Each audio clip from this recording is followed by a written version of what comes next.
Paz seja convosco. Amém. Mais uma vez nós estamos reunidos na casa do Senhor, buscando aprender um pouco mais dele. Ele é a nossa fonte, ele é a nossa porção, ele é aquele que nos alimenta, nos sustém, nos concede graça. Sem o Senhor, nós estaríamos perdidos no sentido literal da palavra. Eu sou uma pessoa que tenho dificuldades com endereços. Muitas vezes, já falei isso algumas vezes, mas muitas vezes a gente ia eu e Glenda lá no atacadão lá comprar os mantimentos para levar lá para a obra social, e toda vez eu perguntava para ela assim: e aí, é por aqui ou por aqui? Eu acho que ela pensava que eu estava brincando, mas eu não estava brincando. Eu realmente não sabia para que lado eu ia. Tá? E é nesse sentido em que o Senhor ele é a nossa luz e o nosso guia. Ele mostra o caminho que nós devemos seguir. Falava antes exatamente sobre essas manifestações, essas coisas. As pessoas elas decidem fazer o que está no seu coração. Quando eu estava lá em Palmas na semana passada, o tema que eu trabalhei foi ídolos do coração, em que o maior ídolo que nós temos somos os nossos desejos e as nossas vontades. Então nós simplesmente passamos por cima do que Deus fala, do que Deus ordena, para nós fazermos o que nós queremos. E nós achamos que não há problema nenhum nisso, mas existe. O problema é idolatria. Nós idolatramos a nossa vontade e o nosso querer. Nós temos que tomar um cuidado enorme com isso, porque a nação hoje ela está envolvida nesse tipo de idolatria. Não necessariamente idolatria de ídolos católicos romanos, mas a idolatria dos desejos do coração. E a palavra de Deus diz que nosso coração é uma fábrica de ídolos. Nós construímos ídolos em cima de carros, em cima de toda sorte de coisas, inclusive em relação à nação. Pessoas hoje elas matam e morrem por conta de se falar bem do Brasil ou não se falar bem do Brasil. E na verdade a única forma da gente mudar este Brasil, falei na quarta-feira e tenho falado, é nós mudarmos o nosso comportamento. Se nós não mudarmos o nosso comportamento, não adianta. Você pode participar de 1000 reuniões de oração, pode participar de 50 mil horas de jejum, você pode fazer manifestações à vontade, que isso não vai mudar absolutamente nada. E aí é o povo correndo atrás do rabo, é que nem aqueles cachorros querendo pegar o rabo e não pega nunca. Então a gente vai continuar tendo corrupção, nós vamos continuar tendo pessoas defraudando a previdência, roubando, simplesmente porque nós não fazemos o papel que nos é designado, mas nós fazemos o que nós queremos. E isso é o nosso ídolo, o nosso eu, a nossa vontade, algo que aparece lá pelo século XV, XVI, XVII, com a cultura do humanismo, em que se tira Deus do centro e coloca o homem no centro, em que eu faço a minha vontade, eu tenho que fazer o que eu quero. Então o nosso maior problema hoje são os ídolos, não são problemas intersociais, relacionais. Nós temos ídolos e os nossos ídolos eles têm gerado enfermidades, os nossos ídolos têm gerado toda sorte de destruição no Brasil e no mundo, e vai continuar acontecendo, porque a palavra assim o diz, porque o nosso coração cada vez mais ele se esfria. Nós procuramos toda sorte de coisas para trabalharmos e pensarmos, exceto no que Deus quer, porque nós não temos tempo para a palavra de Deus, mas nós temos tempo para todas as outras coisas. Falando com a Claudinha aqui, em relação ao horário, a gente pode pensar que se tiver uma viagem para a Disney, uma viagem para a Europa, uma viagem para qualquer lugar, ninguém atrasa nem um segundo, porque se atrasar, fecha. Eu lembro que eu estava lá em Palmas, esperando o avião, cheguei mais cedo, eu tinha que despachar uma caixa de bagagem, e aí eu fiquei olhando, a mulher, última chamada, fulano tal, fulano tal, fulano tal, e nada, aí daqui a pouco chega os 3.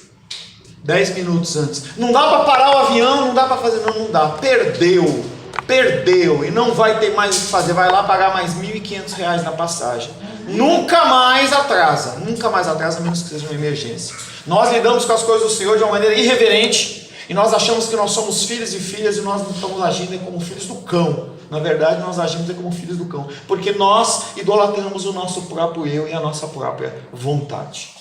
Estamos tratando dentro do conceito de graça, e ainda bem que o juiz não sou eu, mas o juiz é Deus, e o Senhor, por ser juiz, ele é gracioso, o Senhor ele é misericordioso, e nós estamos tratando sobre a graça do nosso bom Deus, dentro do ser de Deus e seus atributos.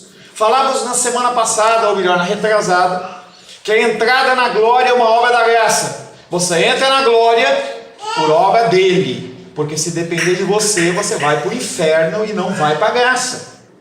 Se tivesse a ação 0,00001% de necessidade da ação humana para que você entrasse na graça de Deus, você ia para o inferno, porque você ia dar um jeito, eu e você iríamos dar um jeito de nós rompermos, criar algum artifício para a gente ir para o inferno.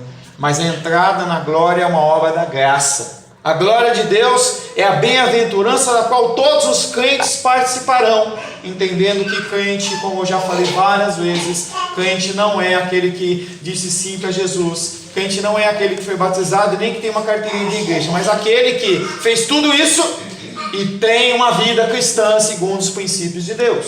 Se a pessoa ela se rende aos princípios e ensinamentos de Deus, cumpre os seus mandamentos, ele vai receber a presente de entrar na glória com o Senhor. Deus já começou essa obra em nós, mas ela só vai completar lá no momento em que Cristo voltar na sua segunda volta, tocar a trombeta. Enquanto isso, nós continuamos tropeçando, caindo, errando, e o Senhor continua derramando sobre nós da sua graça. É porque nós somos lindos, cheirosos, florzinhas? Não, é porque Cristo morreu pelo nosso pecado, inclusive o nosso pecado de irreverência em relação a Ele. Deus já começou essa obra em nós, mas vai completá-la somente no dia de Cristo Jesus. E então seremos participantes integralmente da sua eterna glória. Hoje nós temos a glória como uma fumaça, nós temos a glória do Senhor como algo ainda que nós olhamos como algo distante, mas vai chegar o momento em que nós estaremos na presença do Senhor. A graça de Deus também, ela existe dentro dos instrumentos de salvação. Todos os elementos que fazem com que você diga sim ao Senhor são obra da graça dele. Pela graça o Evangelho é dado. Mateus, Marcos, Lucas e João, os Evangelhos. Pela graça ele nos concede esta porção da história para que nós possamos conhecer as obras do nosso Senhor, como ele viveu, o que ele padeceu, quais foram as decisões dele, o que ele fez desde o seu nascimento até a sua morte. Os evangelhos eles não são muito detalhados, digamos assim, dentro do período de 12 anos até a idade em que ele realmente começa o ministério dele com 30 anos. Não é algo que as escrituras nos relatam, mas com certeza a vida dele foi uma vida pautada em sofrimentos, decisões, necessidades, angústias e preocupações como eu e você tivemos. O nosso Deus, ele padeceu as mesmas dores e dificuldades que nós padecemos, só que sem pecado. Por que aconteceu isso? Nós podemos olhar para Deus através da figura de Cristo e falar assim, é possível. As pessoas que andavam com Cristo olhavam e falavam assim, é possível. As pessoas do primeiro século, segundo século, falavam assim, olha, eu não andei com Cristo, mas é possível.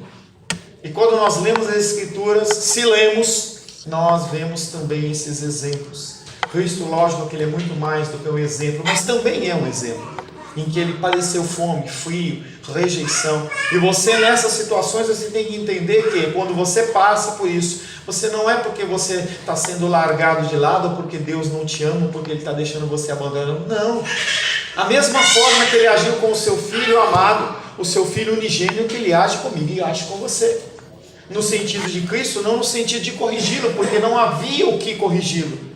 Mas na nossa vida é para que nós possamos ser alinhados e corrigidos com a vontade do Senhor. Nós precisamos dessas correções. Nós precisamos dessas correções. Já desce logo, Pedrão, vamos aí. Está bravo? Está com a blusa do Hulk? O Evangelho de Jesus Cristo, pela sua própria natureza, é chamado de Evangelho da Graça. Atos capítulo 20, verso 24.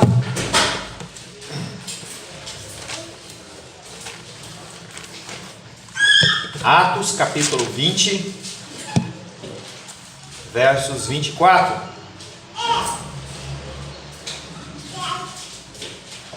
Raiane? Porém, nada considera a vida preciosa para mim mesmo, portanto, completo a minha carreira, o ministério que recebi do Senhor Jesus para testemunhar o Evangelho da graça de Deus. Quem está falando aí? Paulo, tá? O apóstolo Paulo, ele está trazendo essa mensagem. Ele olha para a sua vida, ele vê para todas as dificuldades que ele já passou, as decisões que ele tomou, em que ele poderia estar numa situação muito melhor, e ele fala: em nada considero a vida preciosa para mim mesmo. Ele olha para as coisas que são as necessidades humanas, as necessidades materiais que estão à sua volta, e ele fala: para mim isso é nada. O que é importante para ele? Completar a minha carreira de ministério que recebi do Senhor Jesus Cristo, que é o que? Testemunhar o Evangelho do Senhor. Você não é chamado necessariamente para dizer que você recebeu um carro de Deus, ou você conseguiu um emprego de Deus, ou você casou porque Deus te abençoou, mas você é chamado para mostrar para as pessoas que a condição de miserabilidade em que elas vivem é a necessidade do Evangelho. O Evangelho de Jesus Cristo, pela sua própria natureza, é chamado de Evangelho da graça de Deus. Primeiro, porque alcança o pecador no estado de miséria e de desmerecimento. Se você não entender quão miserável você é, se você não entender isso, você não recebe graça de Deus. O primeiro ponto para você ter a graça de Deus sobre a sua vida é você conseguir entender quão miserável você é, quão sem merecimento da graça você vive. Se você achar que você é o bom, que você é o santo, não há graça sobre a sua vida, porque você já está cheio de si mesmo. Se você acha que você merece algo, Ele não te concede, com uma forma de te instruir no caminho que você deve agir. Segundo, porque anuncia a redenção sem que o pecador tenha que fazer coisa alguma. O seu sim a Jesus Cristo não acrescenta em nada. É algo que é consequência. Eu preciso dizer sim para Cristo para receber a salvação. Deus, Ele não depende de você. Você diz sim porque você já é salvo. É algo que já te convence, é algo que é interior, algo que o Espírito Santo regenera o teu espírito que estava morto e te leva a fazer uma confissão dizendo: sim, eu aceito Jesus Cristo como meu Senhor e Salvador. Mas não depende de você. O Senhor, Ele te enche. Você está num momento sentado achando que não tem nada a ver, não é com você. Aquela palavra entra no teu coração, te enche e te faz falar alguma coisa que você fala: por que eu fiz isso? Quando você vê, você já fez. Graça de Deus. Terceiro, porque entra no coração do pecador, trazendo-o para a vida enquanto estava morto em delitos e pecados. Ele não espera a tua casa estar limpinha para ele vir entrar. Ele entra com a casa suja mesmo. Teu coração idólatra, o teu coração desejoso de fazer a sua vontade, a sua fofoca, a sua mentira, as suas mazelas, os seus erros, e ele entra com aquela roupa limpinha, e suja toda ela na sua casa? Não, a roupa dele não se suja, o pecado dele não contamina você, pelo contrário, a luz dele ilumina o seu caminho. A graça de Deus, ela purifica o seu ser. Pastor, eu acho que essa é a chave. Não adianta outra coisa, eu acho que primeiro, eu falo que o Espírito está precisando de, porque às vezes a gente quer convencer uma pessoa, né, de que ela precisa de tal, que ela tem que dizer sim para Jesus, e a pessoa não disse que precisa dizer isso. E por mais que nós tenhamos o desejo de que essas pessoas elas venham a Cristo, o que nós podemos fazer é continuar testemunhando. Falava hoje pela manhã com uma pessoa, falei assim: o que eu posso fazer por você? Enquanto você continuar idolatrando as suas vontades e o seu coração, é continuar orando por você. É isso que nós podemos fazer. Minha amiga morreu e eu não vi isso, né? Tá? Toda a minha caminhada com ela era falando de Jesus para ela.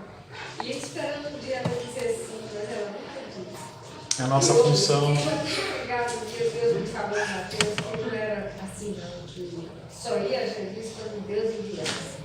Aí eu me acabei um pouco. Eu falei, então Deus ainda não enviou. Então, e aí ela chegou e falei assim. Entenda que dentro do nosso coração, muitas vezes nós vemos isso como injustiça. Nós olhamos para Deus e nós julgamos Deus. Mas Deus conhece o nosso coração e simplesmente o nosso coração, ele é o que é, e nós entendemos que nós temos que entender que ele está no controle de todas as coisas. Esse evangelho da graça é uma demonstração da boa vontade de Deus para com o pecador. Ele não tinha obrigação nenhuma de te salvar. Não é porque ele criou você, ele gerou você, que ele tem obrigação alguma com você. Pelo contrário, nós temos obrigação com ele. Ele não tem obrigação conosco, mas ele nos demonstra a sua boa vontade através do evangelho da graça. A atuação do evangelho da graça não é condicionada a uma atitude positiva do pecador como resposta.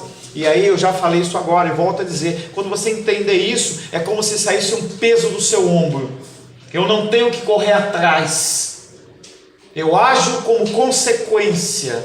Esse peso em que eu tenho que ir no culto segunda, terça, quarta, quinta, sexta, sábado, domingo, de manhã, tarde e de noite, eu tenho que acordar um horário, eu tenho que ficar tantas horas em oração, e eu tenho que fazer isso, tenho que fazer aquilo. Esse peso não existe, porque não há nada que você possa fazer que venha a dar valia a você, ou dar crédito a você, para você falar assim, eu tenho direito a.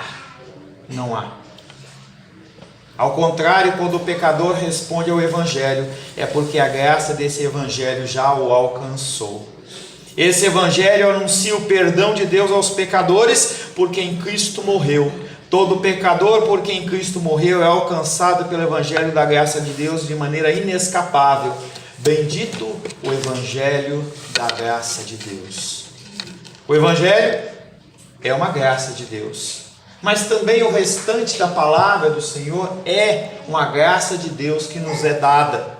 A palavra de Deus também é chamada nas Escrituras de palavra da sua graça, através da qual muitos sinais e maravilhas eram feitos. Atos capítulo 14, verso 3.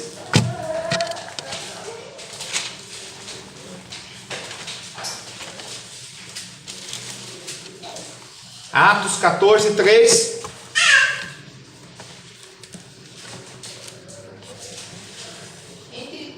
Demoraram-se ali muito tempo, falando ousadamente do Senhor, o qual confirmava a palavra da sua graça, concedendo que por mão deles se fizessem sinais e prodígios. Essa palavra fazia milagres.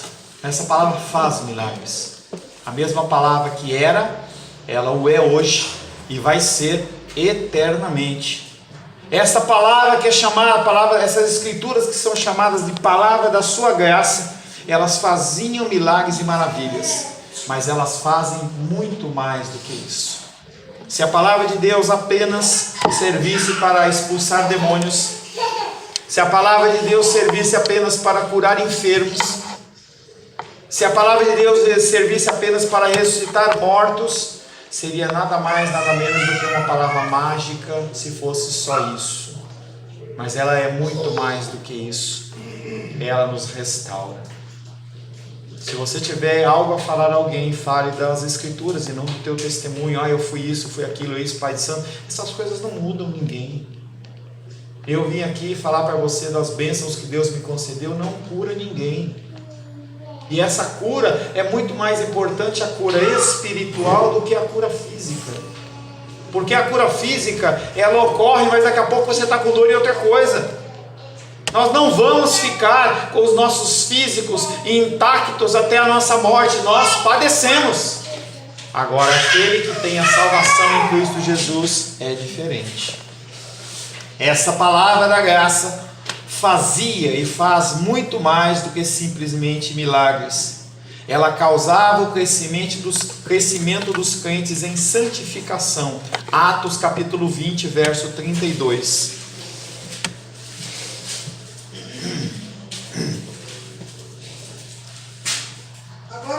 pois, encomendo-vos ao Senhor e a palavra da sua graça, que tem poder para vos edificar e dar herança entre todos os que são santificados.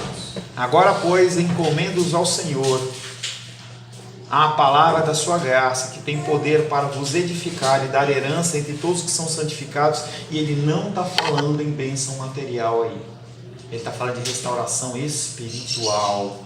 O Senhor, o apóstolo que está falando aí, ele está preocupado com o desenvolvimento espiritual das pessoas no pós-morte. Paulo está se dirigindo a ninguém, nada menos do que os presbíteros da igreja de Éfeso, onde Timóteo era pastor. Depois de lhe dar instruções com respeito à responsabilidade deles e de afirmar o final do seu ministério entre eles, Paulo os encomenda ao Senhor e à palavra da sua graça. Vocês precisam ainda ser um pouco mais transformados. Não está bom o suficiente. Vocês começaram caminhando bem, mas vocês estão se desviando para outros ensinamentos. É como se ele dissesse: eu vou deixar vocês fisicamente, mas vou deixá-los com aquele que pode cuidar de melhor de vocês, o Senhor, aos cuidados da sua palavra graciosa. Muito mais importante do que um líder religioso é a palavra. Muito mais importante do que a sua frequência na igreja, que é necessária sim, é bíblica sim. Se você não estiver na igreja, seu coração se esfria sim. Mas mais importante do que isso é o seu relacionamento com Deus. Uma tarde de domingo, como um dia de domingo como esse, você imagina o que você vai fazer com a sua tarde. Aí você sai de um culto de escola dominical abençoado, em que você ouviu a palavra, e você vai ouvir Faustão. Você vai ouvir todas essas porcarias que são mostradas na televisão durante a tarde.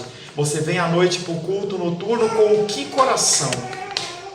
Com que coração? Até o seu coração começar a se sintonizar na palavra de Deus, o culto já acabou, já está no amém.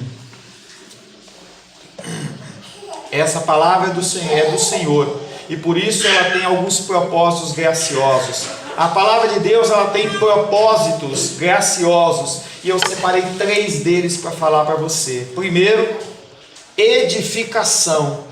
Esta obra, você é uma obra em andamento. Essa obra é feita por Deus através da palavra da sua graça. Tanto o nascimento como o crescimento dos cristãos é gerado pela palavra da sua graça. Ela é o instrumento que Deus usa no fortalecimento dos seus filhos, especialmente os que são ministros dessa palavra. E ministros não sou eu, somos todos nós que testemunhamos do amor de Deus. Observe alguns passos que essa palavra da sua graça faz em nós. 1 Pedro 2,23.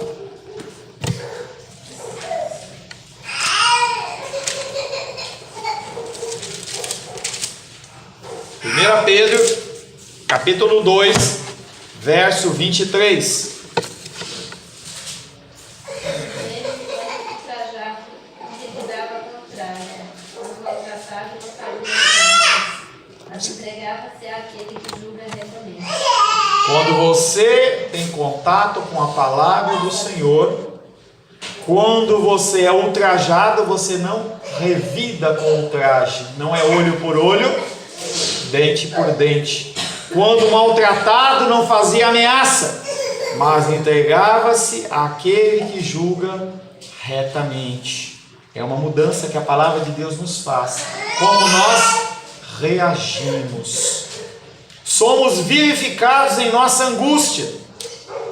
Salmos 119, verso 50. Enquanto você não trouxer brinquedo para Helena, ela vai ficar procurando brinquedos em todo lugar. 50.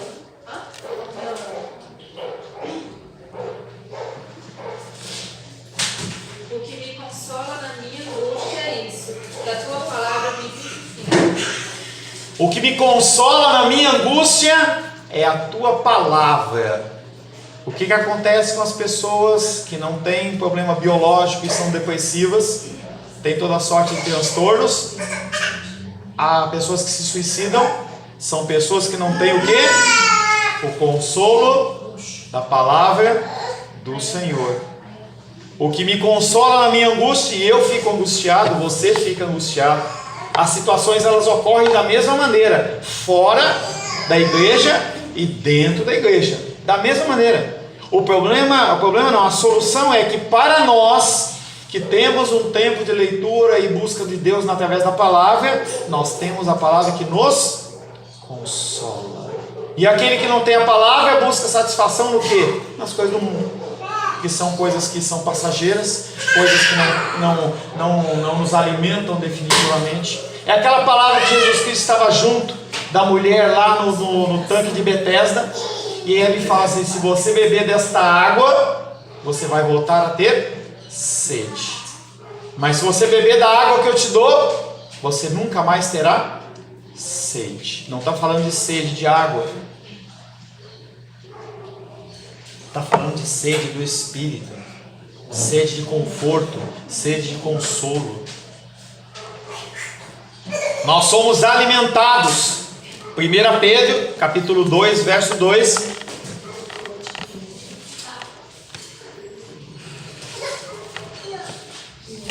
Pedro, capítulo 2, verso 2.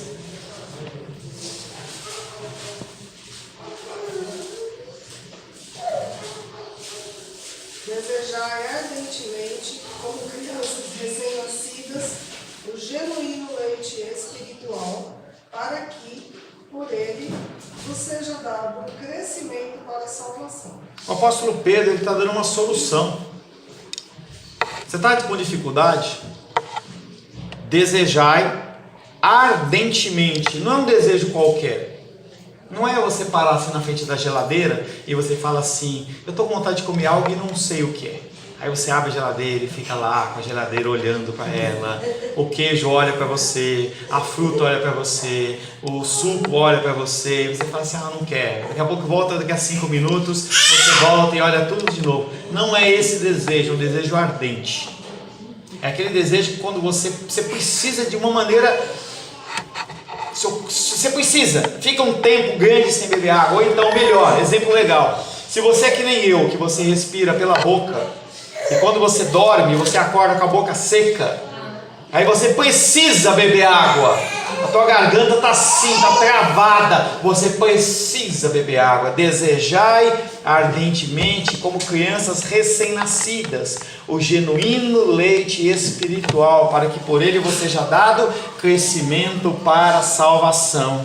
Essa edificação é sempre causada pela palavra graciosa do Senhor. Então, o seu crescimento, a sua edificação, ela vem conforme o contato com a palavra. Por que você não cresce mais? Porque você não lê tanto como deveria, você não ora tanto como deveria, ou você tem outras preocupações maiores do que a sua vida espiritual.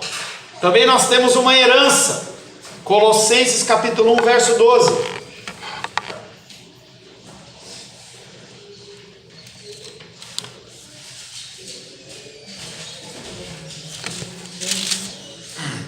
Colossenses 1,12.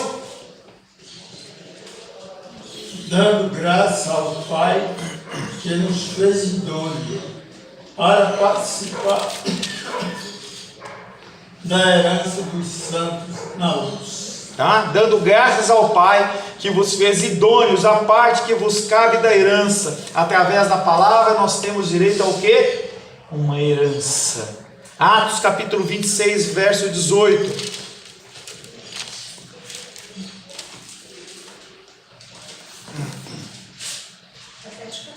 Atos capítulo 16, verso 26, perdão. Atos 26, obrigado. Verso 18.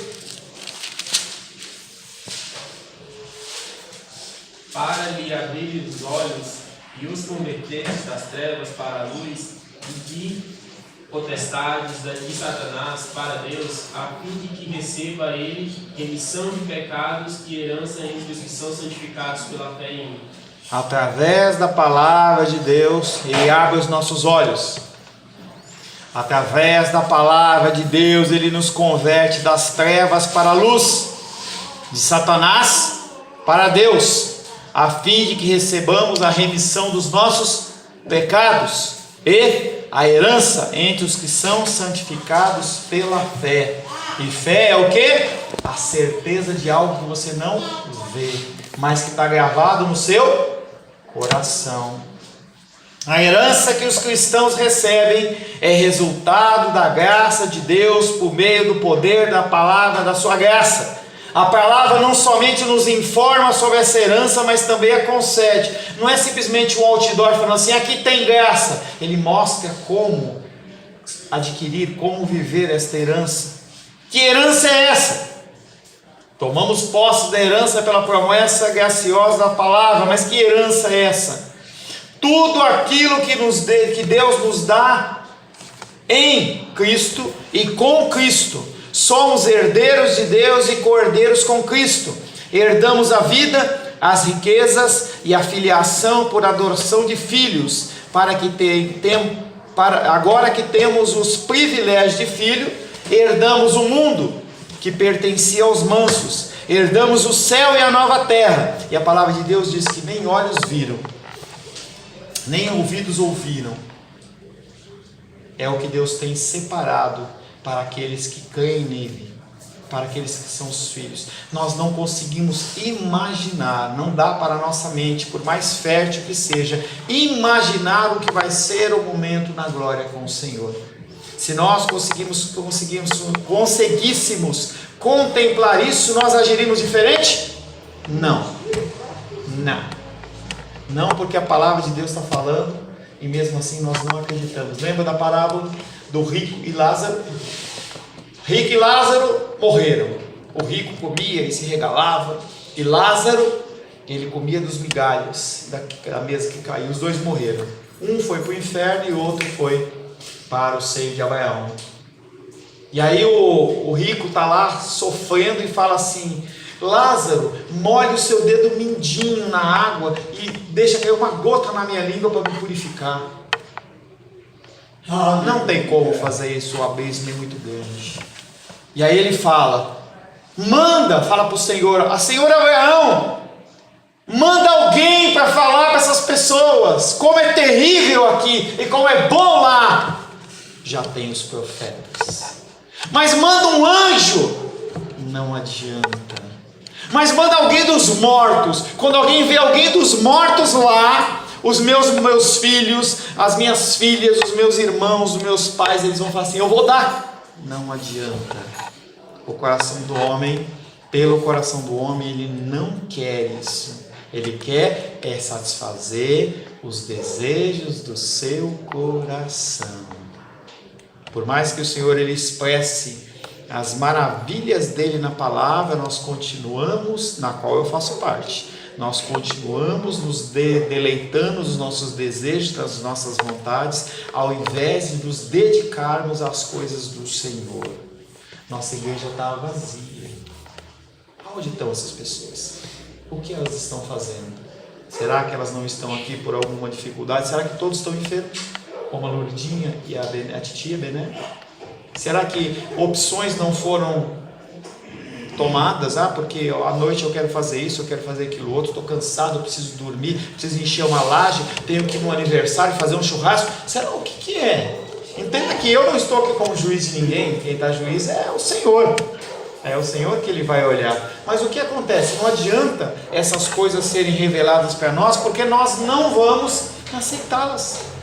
Um pensamento, não é na Bíblia, já falei isso para vocês, não está na Bíblia. Pensamento de um conhecido meu, ele fala assim, que acho que ele leu num livro, se aparecer um anjo na igreja e falar assim: olha, você pode viver a sua vida aqui como você quiser, mas você não vai nunca conhecer a Deus. Você vai para a glória, vai para a salvação, não vai para o inferno, mas você nunca vai ter contato com o Senhor. Assina aqui. A grande maioria vai assinar. Se esse mesmo anjo chegasse lá no inferno, o inferno lotado, e chegasse para eles: olha, apareceu 10 vagas no céu, quem quer ir? Ninguém ia querer ir, porque as pessoas elas são satisfeitas nos desejos. O inferno é onde as pessoas são satisfeitas nos seus desejos, mas nunca são satisfeitas. Satisfação momentânea. É a vida aqui na terra. Satisfação, insatisfação. Satisfação, insatisfação. Satisfação, insatisfação. Pode duvidar, não é uma palavra que está na Bíblia. É um pensamento. Alguém pensou e falou isso. Eu achei interessante. Achei interessante essa condição das pessoas, elas sempre buscarem a satisfação do seu próprio desejo. É grande demais a herança que o cristão recebe por meio da palavra da sua graça. Mesmo assim, ele continua não abandonando os seus próprios desejos. Quem quer falar? Fale, querido. Não, é que o verdadeiro cristão ele prefere estar no inferno com Cristo do que no céu sem Cristo. Quantos cristãos verdadeiros existem? Você é esse cristão? Não. Quem é esse verdadeiro cristão? Eu não conheço. Eu só vejo homens e mulheres vivendo para o seu próprio ser. É por isso que nós precisamos do quê? Da graça de Deus. Porque se depender de mim, se depender do tempo, pega suas 24 horas do dia. Se você pegar essas 24 horas do dia e falar assim, quanto desse tempo eu oro? Quanto desse tempo eu leio a palavra? Quanto desse tempo eu sirvo ao meu próximo? Só isso. Se isso der 1 hora, meia hora, beleza. Mas eu não creio que isso seja a regra.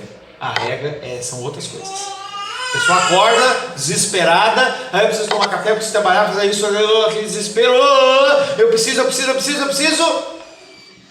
Tudo está na frente do Senhor, até ir lavar o rosto e fazer xixi quando você acorda, está na frente. Até as necessidades fisiológicas nossas estão na frente. A última, antes da gente finalizar, santificação.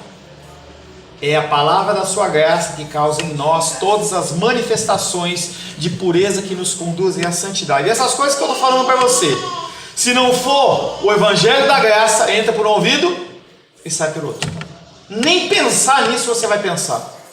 Mas a palavra da graça causa em nós as manifestações de eu preciso mudar. O constrangimento.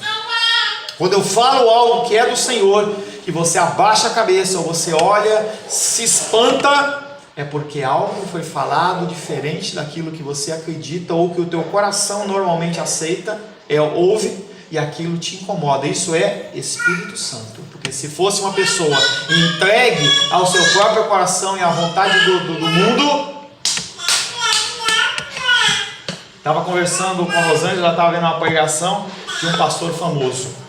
E esse pastor, ele falava que o homem, ele comparava o homem com o lobo e a mulher com a hiena. E o povo acha engraçado, e todo mundo dá risada, e aí o não sei quem faz xixi não sei aonde, e não sei o que, e todo mundo fica feliz, todo mundo dá risada, porque tem um pastor que se diz pastor, que é muito mais um comediante, está levando as pessoas para o inferno, porque nenhum tipo de repreensão que o Senhor Jesus Cristo fez, ele fez dando risada, ele fez tudo de uma maneira muito séria. As pessoas ouviam o Senhor e falavam assim, esse homem, ele prega como alguém que tem autoridade, alguém que está acreditando naquilo que ele está falando. Uma piada não leva você a nada.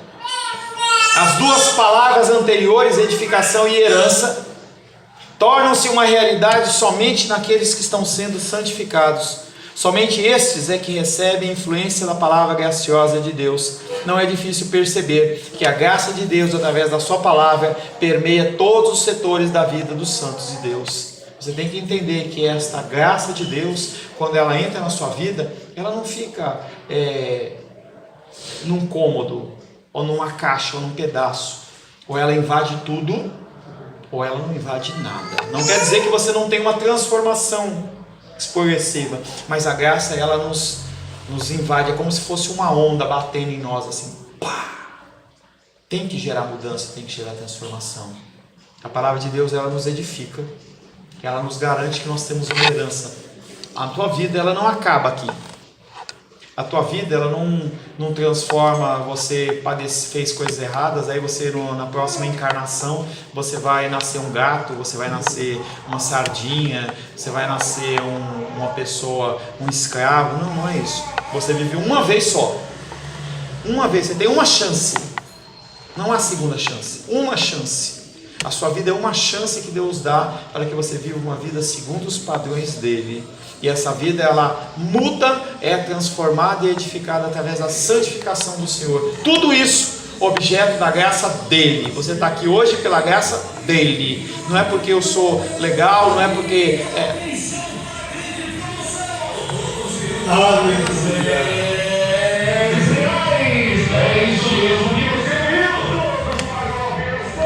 Todos pagam apenas R$10. Aí a minha fé não está em Cristo. Está na Mega Sena. Está no sorteio lá dos R$10. Será que você precisa de você ganhar na cena para você ser feliz? É isso? Será que Deus ele tem isso para você? Você ficar entrando em concursos e não sei o que, e jogo do bicho. Será que é isso que está nas Escrituras para você? Ou Deus ele quer que você tente viver fielmente nos caminhos dele, que você busque ser uma pessoa sensata, equilibrada, cordata, amorosa com os outros? Ou ele quer que você tenha... Eu só vou ser feliz se eu tiver uma casa própria. O que te faz feliz? O que te faz? Eu não vivo sem... Se você tem alguma palavra para você colocar disso aí diferente de Deus, pode se preocupar. Agora tem nos outdoors aí do Guará, né? Meu dia só começa com o café do sítio. Será que a sua vida só existe se tiver um café do sítio? Senhor Deus, te louvamos, te adoramos e bendizemos, porque tudo que temos, tudo que somos, é pela tua graça, é pela tua misericórdia. Se não for o Senhor que esteve ao nosso lado, o inimigo em sua ira nos teria consumido. Mas Deus nos livrou e nos colocou a voar como nas asas do Espírito, como águias. O Senhor nos faz voar nas alturas. Que nós possamos, Pai querido, mais e mais buscar da tua graça e do teu amor. Que nós não fiquemos, Pai, relegados apenas às coisas materiais. Sim, nós precisamos trabalhar, nós precisamos buscar o nosso sustento a partir do pecado, Senhor. O Senhor falou que do suor do nosso rosto nós estaremos vivendo, mas que nós possamos colocar o Senhor como prioridade, que o Senhor esteja o primeiro sobre todas as coisas. Pai, te louvamos em nome de Jesus. Amém. Glórias ao Senhor.